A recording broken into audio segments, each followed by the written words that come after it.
confidence in the Justice Department's ability to conduct a thorough and fair inquiry. But what I can say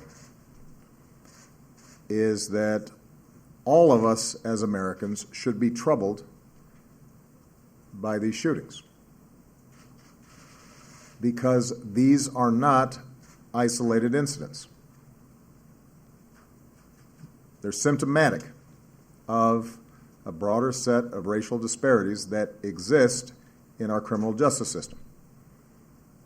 And I just want to give people a few statistics to try to put in context why emotions are so raw around these issues.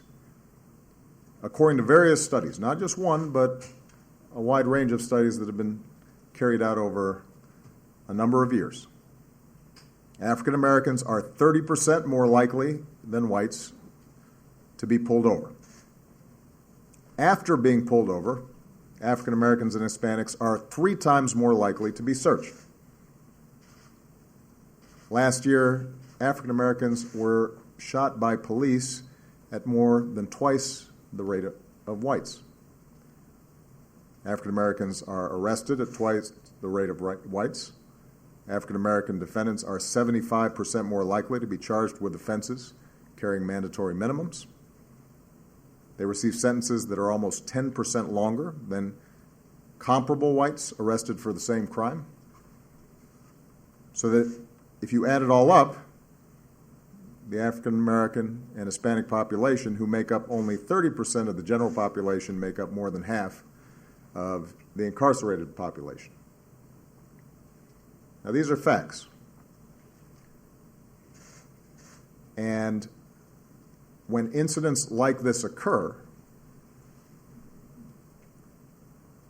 there's a big chunk of our fellow citizenry that feels as if, because of the color of their skin, they are not being treated the same. And that hurts. And that should trouble all of us. This is not just a black issue. It's not just a Hispanic issue. This is an American issue that we should all care about. All fair-minded people should be concerned. Now, let me just say, we have extraordinary appreciation and respect for the vast majority of police officers. I think we get the gist of what he was trying to say. Put their lives on the line to protect us every single day. They've got a dangerous job. That was was right before what happened in Dallas.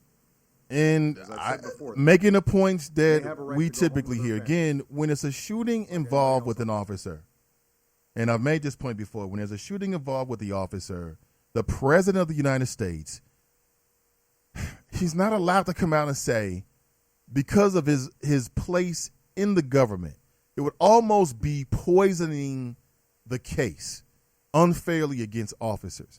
And that's the point that an officers or their representatives would make. If the president would ever come out and say, after police shooting, oh, these officers are categorically wrong, he almost has to wait until the investigation goes forward and then the evidence comes out before he speaks on it. Because other than that, it'll be perceived that he's trying to poison the investigation. And the last thing a sitting president wants is for law enforcement throughout this country, because, again, law enforcement is not like the black community. If something like that happened, they would all stick together. And there's a real power when you got numbers behind you. Jericho writes, check out the stance Beyonce took on her site and during her concert. I did. I looked at your Facebook link, and Beyonce said, listen, let's do something about your outrage. If you've got a problem with officers killing unarmed black men, it's got to end. She posted links on how you can connect and even urge people to contact your representative. And I think that's a beautiful, that's leadership right there. That's what you should be doing. You got a problem with it in every state that you are, you've got representatives. Let them know. Call them. They have people in their office who are paid to take your phone calls. To try to address your issues, to take the pulse of what people are feeling out there on issues that are percolating. Brent writes, more language and focus from the POTUS concerning his support for the rule of law than for the rights of humanity. Go figure. Akeem writes, Obama giving more heart to the police than the black men murdered by police. Reggie, what's up, Reggie? And thanks for the share. Listen, for all the people who share the show on social media, thank you very, very much. In the world of social media, that's the point. I would love for you to share the show, whether it's clips. I just put up a promotional flyer. Please share that with folks. So when folks can see that, they can make the choice about where they want to join us. But, hey, Reg, thanks for that. He writes, see, here's the problem with Obama. He gives a strong response to the dead police in Dallas, and a weak response to the murdered black men. Akeem writes, exactly, Reggie. Woody writes, David Clark, the coon cop that is on Fox, that is a Fox lackey, said it was the President Obama's fault. Yes, everything is Obama's fault. What kind of self-respecting black man goes on any news network, let alone Fox News, and says something so incredibly inaccurate, so incredibly downright stupid, quite honestly, and can live with himself afterward? He's a different kind of brother, but he's one of them brothers that wears cowboy hats to conventions. Carolyn writes, Akeem, I can't disagree with you. Carolyn writes, exactly, Reggie. Crystal writes, good morning. Good morning, Crystal. Y'all know those folks aren't black. Armor, long guns. Plus, if they were black, they would have paraded them in front of us by now. It wasn't us. Bet money. All right, bet money. Bet money. All right. Donald writes, good morning. Reggie writes, exactly, Akeem. It's been this way his whole term. Yes, it has been. Tracy writes, they had that man's face plastered all over the news, but we still don't know the name of the Minnesota cop. I haven't heard it. Brian writes, everything people on the news analysts are saying to support the officers is the same thing you can say for black people. Good point. There's arguments on both sides. The determining factor is how often each situation happens. Both are sad. Not all cops, not all black men are bad people. Absolutely. Like I said, I got cops in the family. You know what I'm saying? I'm very close to some folks on the Cincinnati Police Department. There's some other folks who I'm not super close with, but if I heard something happen to them, I'd be heartbroken. Good people. So we got them. We're not talking about those cops. We talking about these ignorant ass cops out here rolling around, taking out their personal problems because they got a bad marriage, or your wife is cheating on you, or you got a small penis, or somebody falsely accused you, a black man falsely accused you 2 days earlier before that, or whatever the case may be. That's who I'm talking about. And the sucker MCs that shield and protect them. I'm not talking about the good cops. Never. Never. Tracy writes, that's Louisiana, Carolyn. I haven't heard the Minnesota cop's name. Dale writes, that seems so calculated and professional. I want to see the suspects. I think they're coming up with Manchurian suspects as we speak.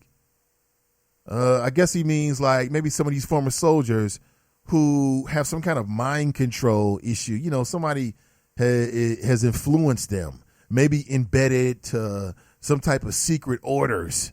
You know, they place a phone call, they get a text, and it's got a certain pass code, and it unlocks it in your brain. You become a different person. I'm a trained killer. I mean, is that just in the movies? I mean, what are you, Jason Bourne?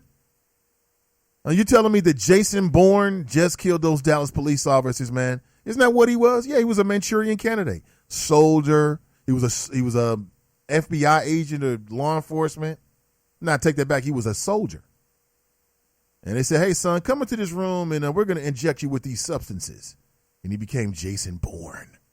You ever notice that in every Jason Bourne movie, he's always riding on a motorcycle? You ever notice that? That's Jason Bourne's thing. And he's always riding down these really narrow streets. I don't know why they think that's the thing in those movies. But anyway, Brian writes, CNN instantly put his picture up yesterday. They didn't even confirm anything. They admitted as it happened. Angela writes, have they released any details about a new suspect since they got it wrong the first time, ? I haven't heard anything. And listen, I'm just like you. I'm online in the moment, real time.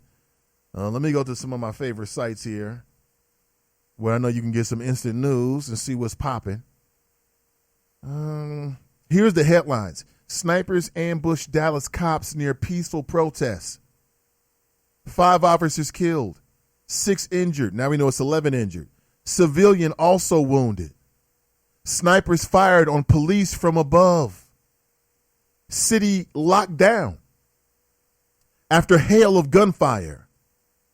Bomb squad searches for possible explosives. Yeah. 3 suspects in custody, 1 dead. And they're saying it's the deadliest day for police since 9/11. The deadliest day for police since 9/11. What is going to happen next? Obama says that the Dallas police shooting is despicable and that it highlights the need for gun control. But is that even realistic?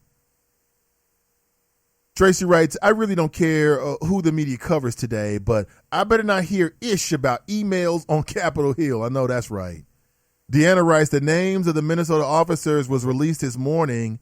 They both have been on the force for 4 years. Okay. All right. Well, let me see. Minnesota officers.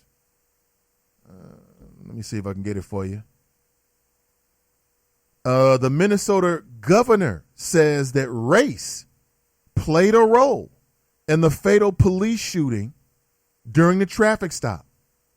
Minnesota Governor Mark Dayton said in no uncertain terms that Philando Castile ended up dead during a traffic stop, at least in part because he's black.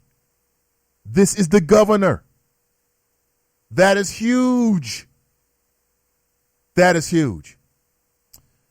Minnesota state officials names Geronimo Yanez as the officer who shot and killed Castile during the traffic stop near St. Paul, so his name is out there. The state agency investigating the shooting said that Yanez and Officer Joseph Kauser, who have both been with the St. Anthony Police Department for 4 years, are now on administrative leave. So there it is. Keisha writes, the first thing I said when I saw this on the news was, please don't let them be black men, or we are going to be in real trouble. I feel the same way, Keisha, and good morning to you. Brian writes, there goes the focus on the 2 black men being murdered until it happens again. Hello, Mr. Hollywood. He writes, hello, people. Akeem writes, being born black is being born suspicious in some bad folks' eyes. Absolutely. Unfortunately. Good morning, Jill. She writes, I think the shooter was absolutely white, especially based on the movements and tactics used. It looks like the stuff I have seen when I work at a local gun range. So my question is this. If they find that these shooters are, number one, here's one thing. We are all going to have to scramble to find credible news sources. So let me give you some sources that I think that is going to give you credible news. And that is the McClatchy News Service. If you're not looking at McClatchy on a regular basis, then you should. Okay. And MCCLATCHY, McClatchy. You should check them out. Okay. I'm not saying I can vouch for every single thing, but I will say that there have been moments of crisis where I haven't trusted the mainstream media. And I'm not saying that they're not necessarily mainstream. When I've gone to various sites, including McClatchy, where I got a different side of the story. But then when it comes to police officers, the media has shown me that they're very swayed and very emotional and very invested when it comes to police. And for good reason, I get it. Oh, my gosh. What else? Nobody's even talking about Clinton. I mean, earlier in the week, the FBI director said that Hillary Clinton was careless, but she didn't lie to the Bureau. She was straight up with him. She might have been careless, but so what? And we're not even talking about that anymore. But again, check out McClatchy. I would also look at Al Jazeera. News. I would also stay tuned to what you're seeing on Facebook. because I think some of the most authentic news that I've seen and video that I've seen is from Facebook, is from interviews